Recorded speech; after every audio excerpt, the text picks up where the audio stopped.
Il y a des étudiants qui ont été déférés, je pense le jeudi, à la prison civile de Lomé.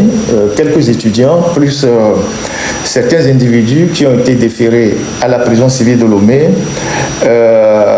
Qu'est-ce qui s'est passé? Écoutez-moi très bien, c'est important que je vous donne cette information. Ça concerne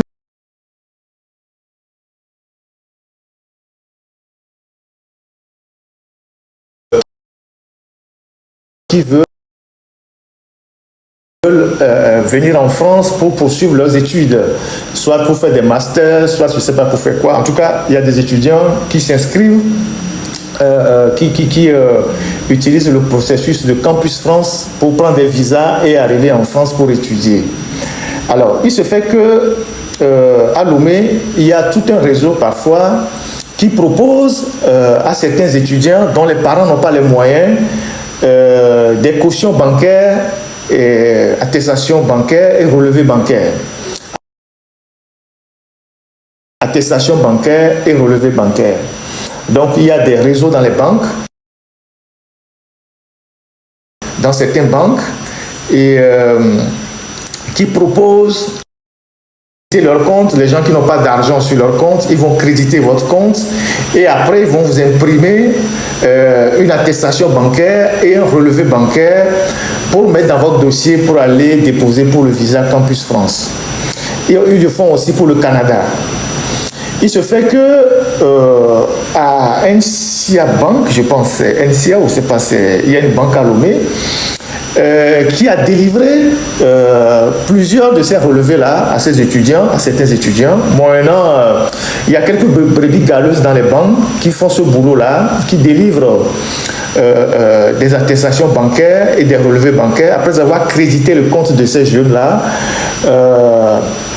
moyennant 500 000, 400 000, 300 000. Et ces jeunes vont déposer les dossiers à Capago et Capago transmet les dossiers à l'ambassade. Donc au niveau du consulat de France, il a été constaté que les relevés étaient suspects. Alors l'ambassade a porté plainte pour démanteler le réseau. Alors les jeunes étudiants naïvement, on les appelle à Capago, je pense que c'est Capago que ça s'appelle, on les appelle à Capago, on dit ah, bonjour monsieur, voilà votre passeport est de retour à Capago, il faut que vous reveniez chercher votre passeport. Et donc les jeunes tous enthousiastes, ils prennent leur petit moyen de déplacement, moto, taxi, ils courent, pensant qu'on leur a donné le visa, ils arrivent à Capago et c'est la BRI qui les arrête et on les menotte. Donc plusieurs étudiants ont été arrêtés ces jours-ci, à Capago par la BRI quand on les a appelés de venir chercher leurs passeports qui sont revenus de l'ambassade. Et donc, ces jeunes ont été déférés devant un des procureurs, un substitut des procureurs, je pense que c'est jeudi, et ils sont placés sous mandat de dépôt à la prison civile de Lomé. Je donne cette information pour sensibiliser les parents. Et les gars qui sont dans les banques, ils ont fui. Les gars qui sont dans les banques, ils ont fui parce qu'ils sont en train de les chercher, ils ont fui.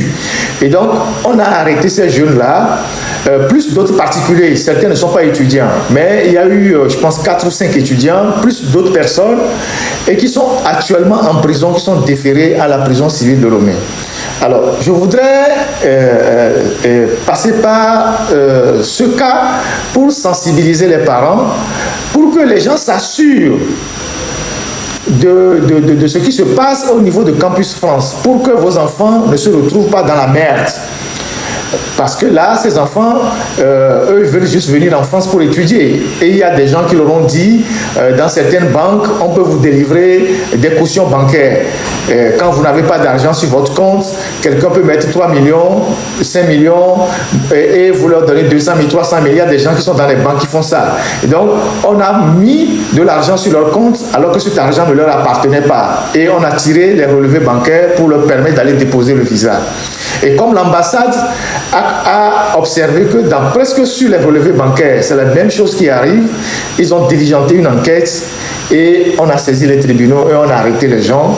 Pour le moment, les gens qui sont dans les banques qui font ça, ils ont fui, mais on a arrêté les étudiants qui sont actuellement en prison.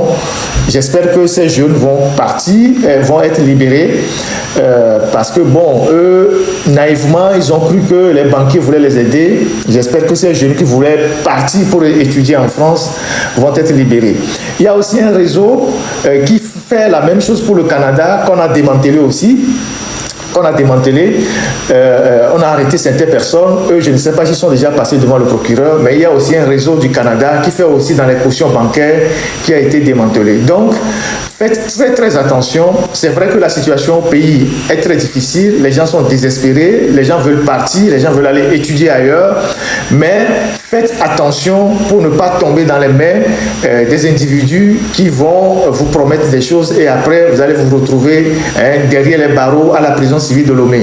Ces étudiants, leur place, c'est pas la prison, c'est dans les amphithéâtres. Malheureusement, ils sont tombés sur un réseau de faussaires et aujourd'hui, ils se retrouvent en prison. Donc, ils ont été déférés jeudi à la prison civile de Lomé.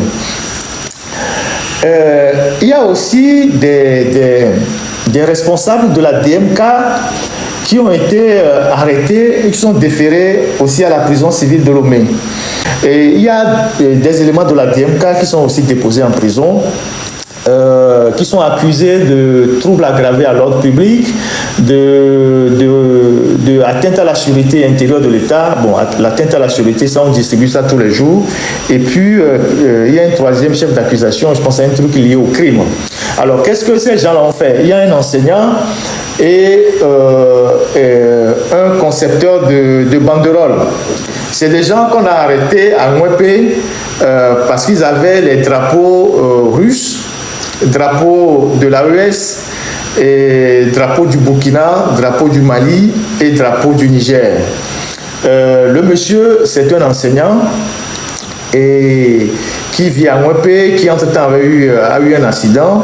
Il était à son domicile et un docteur, c'est un tradithérapeute qui vit à Palémé, passe de temps en temps le soigner sa plaie. Et donc le monsieur passait ce jour-là et il s'est arrêté à Mwepé pour le soigner, pour soigner sa plaie. Et ils étaient à la maison quand l'enseignant a reçu un coup de fil. Il est ressorti avec la moto et il est revenu avec un sac et un gars.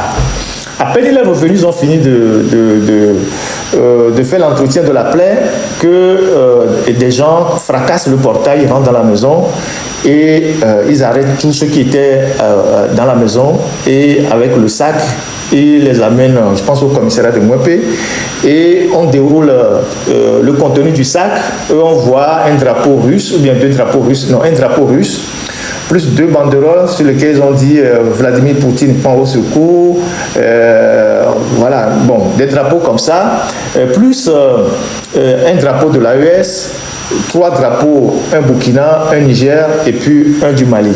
Donc ils sont restés au commissariat de Mwepé et puis après ils ont été envoyés à la DPJ.